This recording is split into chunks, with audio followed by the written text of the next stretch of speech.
Let's take a few moments to talk about the pet decision, which can have large ramifications to your cash flow. When it comes to deciding whether or not to allow Fluffy in your rental home, there are some factors you should consider before making that decision. Everybody loves pets, but over the years, our experience has found that both rents and vacancies, as well as the potential for pet damage, can and will be affected by the pet decision. Whether to allow pets or not, what types of pets, and the sizes of these pets can have a significant impact on investment properties and on the cash flow. We have found that about 60% of all tenants, especially in a residential setting, are going to have a pet in some way, shape, or form. If you say no to pets, you're actually saying no to a little bit more than half of your potential customers. Instead of taking 30 days on average to rent your home, it could be more like 60 days. About every 3 years, on average, when one of our tenancies turns over, you potentially could have an extra month of vacancy if you're always saying no to pets. That 1 month vacancy is going to cost you about $1,500 in average lost rent from our prototypical single-family home. Divide that $1,500 by 3 years, and that's about $500 a year that you're losing in cash flow every year because of that occasional vacancy, just because you're always saying no to pets. Also, at 33rd Company, $500 can go a long way with the volume discounts we have on maintenance. We can fix a lot of things and a lot of pet damage just from that lost rent due to the occasional vacancy. We also charge a $500 pet deposit, and additionally, any damages that exceed the pet deposit can be debited from the security deposit, which is typically 1 month's rent. So over the course of an average 3-year lease, we generally have plenty of funds to cover any pet damage. We also have the tenant's ACH debit form, so we can debit them for any additional damages. We can additionally take them to conciliation court or to collections if necessary to get money to fix pet damage.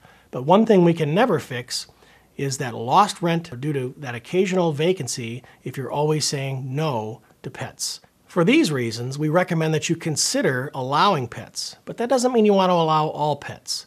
Out of the 60% of the people that have pets, you do want to say no to about 10% of that population. We do not allow mean breeds, pit bulls, Rottweilers, chows, mixed wolf breeds, or Dobermans, for instance. You also don't want to allow puppies and kittens. Puppies think the entire world is a bone and they'll chew on it, and kittens, of course, think the entire world is a litter box. So we recommend that you don't allow puppies and kittens. And lastly, size. We recommend 25 pounds as a prudent maximum for the size of the pet. It limits the amount of dog food going into the backyard every week and also minimizes interior damage. Our pet agreement is just that. It's an agreement and it's a privilege. The pet agreement doesn't mean that there's a right to keep a pet. They have the privilege to keep a pet. If the tenants are unable or unwilling to make a pet behave, let's say the dog barks every night, we can take away that privilege to keep the pet. So that's a very important distinction we have with our pet agreement that, again, will help protect you and preserve your home, especially in a residential setting. We developed this policy, as with all of our lease addendums, with experience in mind. We want to protect you, the owner, protect your asset, and maximize your returns and keep your home as quiet and peaceful as possible in a single-family residential setting.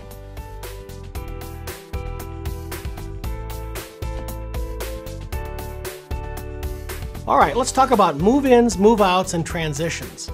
Move-ins and move-outs can be a stressful time for the tenants. There's a lot of furniture being moved in and out of the home, and it's important to capture any tenant damage that occurs at the end of the tenancy. How do we reconcile damages at the end of the tenancy? We want to make sure that the damages are mitigated, and to do that we use the security deposit, but there are a lot of laws with regard to the security deposits and with the documentation that you need to have in order to support charges against a security deposit. The tenants certainly have rights to quiet enjoyment and to privacy, and a certain amount of normal ordinary wear and tear in the home is, of course, not only allowed but expected. But if anything exceeds that, we want to make sure that we capture it in the form of a disposition against a security deposit so that we can repair the damage and get the home ready to rent. How do we do that? Well, the first thing that we do when we check a tenant in is we take high-resolution digital pictures of the entire home, inside and out.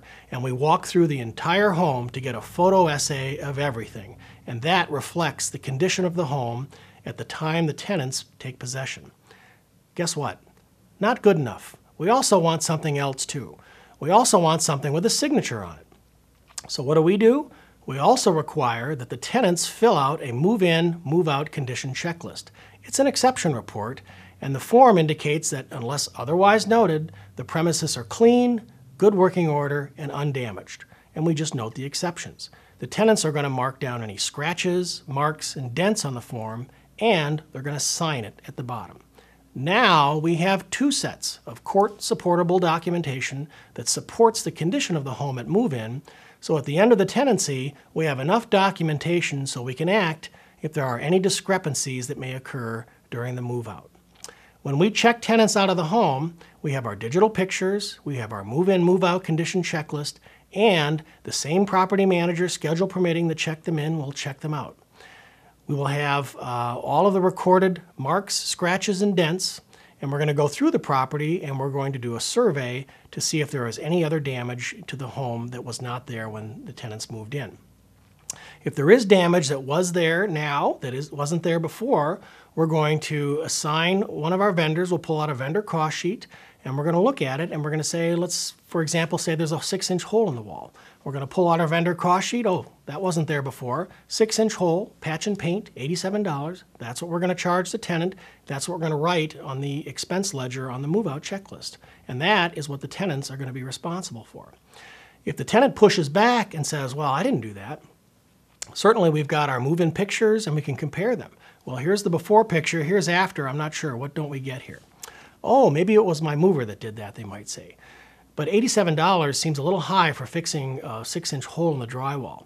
If the tenant pushes back on price for a repair or for damage, we will give them a copy of the picture of the damage, give them 3 days, and they're certainly welcome to fax us a quote from a licensed bonded contractor, and if it's lower than ours, not only will we honor it, we'll give them 10% more to boot to thank them for getting a lower quote. That's basically how we got all our vendors in the first place. We always want to treat our tenants fairly and ethically. We always want to have excellent documentation, which we have, and we always want to share our vendor discounts with tenants so that there's never a reason for them to feel like they haven't been treated fairly. Now, that's a great way to disposition damages. That's a great way to reconcile them and to treat the tenant fairly. But what's better than being good at dispositioning damages or resolving disputes? How about not having any damages or disputes? How do we get there? 2 months prior, during the notice period, we give the tenants a full, detailed a checklist, basically, of all the things they have to do to get the home ready to rent. Yes, they have to clean the stove. Yes, they have to sweep the garage. They have to get the carpets cleaned. All those things they have to do, and they're supposed to take care of that before they move out. We also give them the discounts for maid services, carpet cleaning services, handyman services. We want the tenants to succeed. They're our customer. They've been good to this point. We want to help them be good to the very end. So we're going to help them succeed by sharing all of those discounts and helping them during that 2-month period to get the home back into a ready-to-rent condition. The tenants, of course, by signing up for these services, they're going to be thrilled, especially if they don't have to clean the home for 8 hours after spending 8 hours moving out of the home. Now they can sign up for a low-cost maid service and have that home spit-spot by the time they move out and ready to rent. The nice thing for the owners is that the home is now ready to rent at the end of the tenancy. What can we do with a ready-to-rent home? Rent it. We can rent that home the very next day, and this minimizes your vacancy cost, which again could be one of your biggest expenses.